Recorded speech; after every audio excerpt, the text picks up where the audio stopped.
امیدوارم که حالتون خوب باشه. فرشید سهراب هستم، نوازنده و مدرس ساز سنتور. تو این ویدیو قصد داریم قطعه شماره 17 از کتاب دستور سنتور استاد فرامرز پایور رو با همدیگه کار کنیم و نکاتش رو یاد بگیریم. قبل از هر چیز ممنون میشم که کانال یوتیوب من رو سابسکرایب کنید، این پست رو لایک کنید، سوالات و نظراتتون رو کامنت کنید و این پست رو با دوستاتون به اشتراک بذارید. لینک دونیت همین پایین هست. ممنون میشم که با حمایتاتون به من انگیزه بیشتری بدید که بتونم ویدیوهای بهتر با کیفیت‌تری رو تولید کنم. ممنون که تا آخر ویدیو با من هستید. بریم که ویدیوی خوب داشته باشین.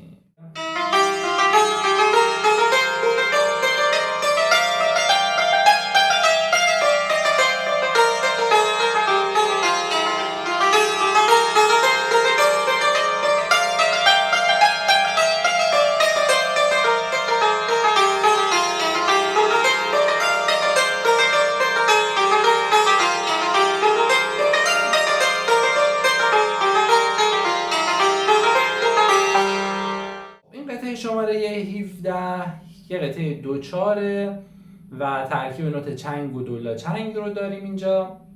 نکته‌ای که توش باید خیلی دقت بکنید، نوت‌های می کرون و می بمولی هست که داریم توی قطعه و همچنین فاهایی که بعضی‌هاش خرک نهم میخوره، بعضی‌هاش خرک دوم میخوره. یه نکته خیلی ساده است که دیگه باید همیشه یادتون باشه، می هر موقع علامت کرون داشت خرک اول اجرا میشه و هر موقع نداشت یا بمول داشت خرک هشتم میخوره. نوت فا همیشه خرک دوم میخوره، فقط در صورتی که نه داشته باشه روی خرک نهم اجرا میشه. از اول تا آخر قطعه از نظر الگوی ریتمی الگوی ثابتی رو داریم، الگوی دو تا دولا چنگ یه دونه چنگ که به صورت دو دو دو دو دو دو دو دو دو دو دو دو به این شکل اجرا میشه میره جلو. شمارشش میشه یک و و دو و یک و دو و. خیلی ساده است.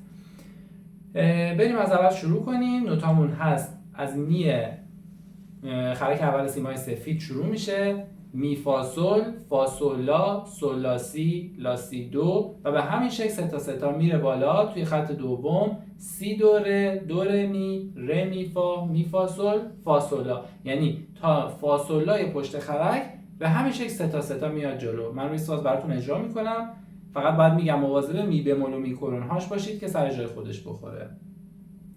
می فا سل، فا سل لا، سل لا سی، لا سی دو، سی دو ره، دو ره می، ره می کرون فا، می فا سل، فا سل لا. پس تا این فا سل لاه میاد جلو تا ضرب اول توی میزان آخر خط دوم که فا سل لا هست و بعد همون مسیر رو برمیگرده، یعنی از آخر خط دوم داریم سل فا می، بعد میریم تو خط سوم فا میره دو سی لا سل فا. همون مسیری که سه تا سه تا رفتیم بالا رو برمیگردیم. پس از سل پشت خرک میزنیم سل فا می ره می بمول ره دو سی لا سل فا. من کل این سه خط رو براتون با شمارش میزنم: یک و دو و یک و دو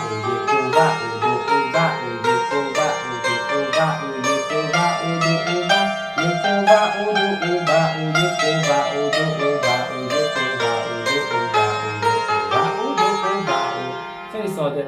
خب برای شروع با سرعت خیلی کمتر تمرین کنید، ولی بعد سعی کنید آروم آروم سرعتش رو زیاد بکنید. حالا آخر ویدیو براتون اجراش میکنم که ببینید که چی میشه.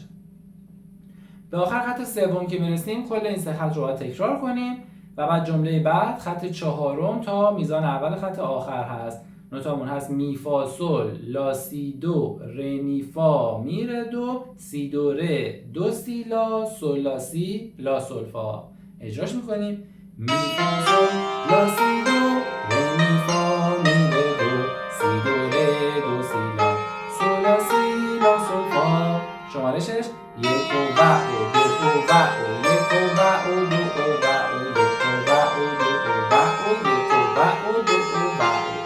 و دو میزان آخر می فا سل، لا سی دو، سی لا سل و یه دونه سل زرد.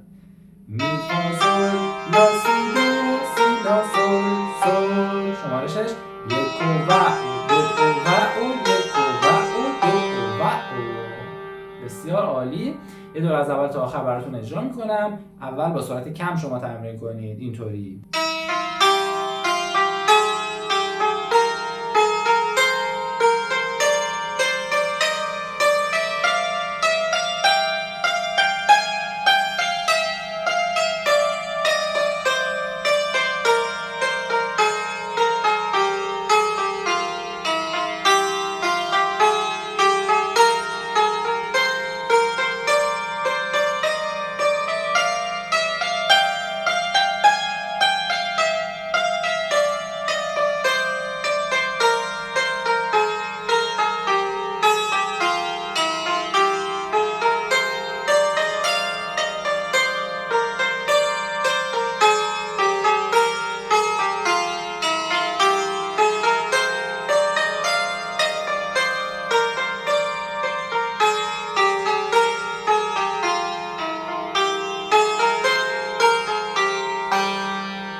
بشه یه ذره سرعت بدید که مثلا بشه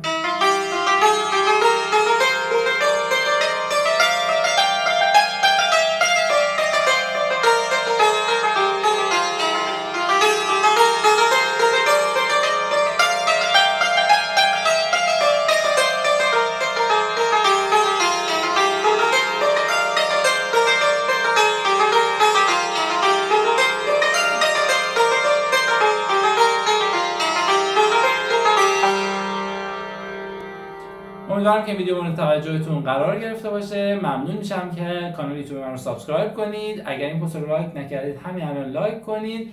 سوالات و نظراتتون رو کامنت کنید و این پست رو با دوستاتون به اشتراک بذارید. ممنون از شما.